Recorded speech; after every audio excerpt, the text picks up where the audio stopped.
Bolsonaro me parece que está com medo, né? Já está recolhido, já chegou no Brasil, não foi como ele imaginava que seria, né? Então, assim, ele está vendo que ele perdeu força, que ele não tem mais a influência que ele tinha. Então, essa notícia aqui que eu estava conversando com a Sara, né? A notícia que é de hoje, né? O Mauro Cid vai prestar esse depoimento daqui a alguns dias.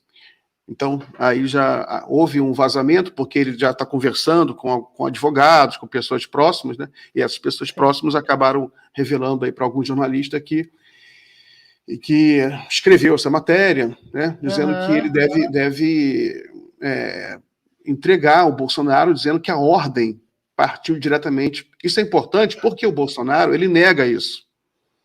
Ele já falou sobre isso, ele falou que ele nem sabia dessas joias, que ele não tinha nada a ver com as tentativas de recuperar essas joias.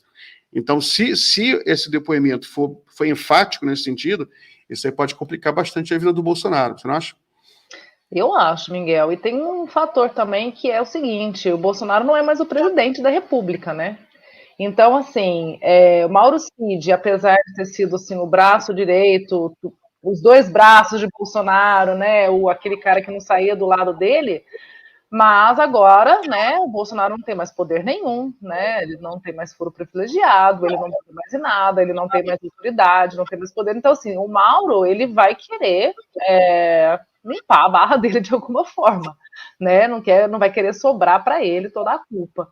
Então, vamos aguardar. Estou ansiosa para ouvir esse depoimento, me parece que é na quarta-feira, né? E assim, o Bolsonaro me parece que está com medo, né? Já está recolhido, já chegou no Brasil, não foi como ele imaginava que seria, né?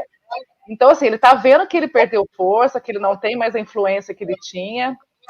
E tudo leva a crer que Bolsonaro sabia, assim, que partiu de ordem, assim, ele usou todo o aparato, né, militar para poder, sei lá, tentar ficar com essas joias de forma clandestina, né, até assim, nos últimos dias de governo, ele mandou um sargento da Marinha para ir lá tentar mais uma vez resgatar essas joias. Então, assim, se não foi Bolsonaro, quem que foi, então? O ministro de Minas e Energia? Alguém sabia disso, então, assim, vai aparecer, né?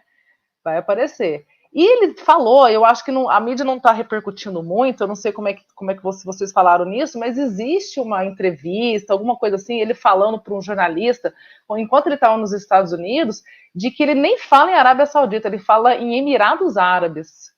Né, ele cita, não sei se ele se confundiu ou se realmente essa história também está um pouco confusa, né? Pode ser que ainda falta muita coisa para ser esclarecida. Eu estou ansiosa para saber. Ele falou dos Estados Unidos, né? Falou? Emirados Árabes, eu lembro disso, a gente noticiou, te comentou aqui. Isso. Aqui acho que eles alegaram que foi confusão Sim, do Bolsonaro. Pode ser. Mas essa história da Arábia Saudita e Emirados Árabes, né? Porque a refinaria aqui no Brasil, na Bahia, foi para os Emirados Árabes, para um fundo dos Emirados Árabes, controlado pelo governo dos Emirados Árabes. E as joias vieram da Arábia Saudita. Né? Só que quando eu fui fazer o exame das visitas do Bolsonaro, a hipótese de que as joias sejam propina não precisa ser a refinaria, porque os árabes, na visita que o Bolsonaro fez à Arábia Saudita, os árabes prometeram investimentos no Brasil da ordem de 19 bilhões de dólares no Brasil, entendeu?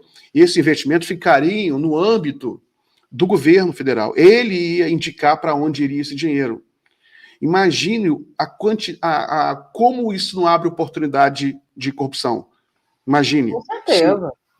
Isso aqui, investe aqui, investe ali, porque, evidentemente, que o investimento estrangeiro no Brasil iria exigir que o governo federal se envolvesse, como é normal até, não tem jeito, se envolvesse questões de regulamentação, às vezes um benefício fiscal aqui ou ali, liberação de alguma coisa.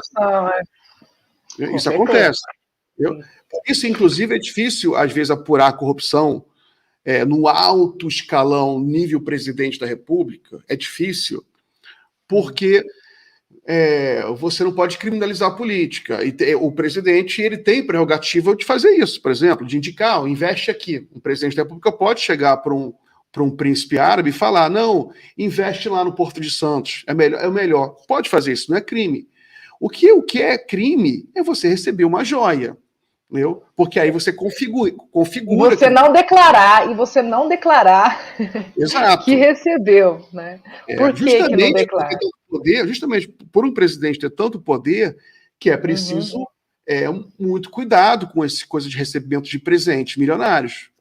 Né? Essa é a razão básica. É que nem um juiz. Um juiz, por exemplo, um juiz não pode receber joias de 16 milhões de reais do advogado, da parte, né? Exatamente.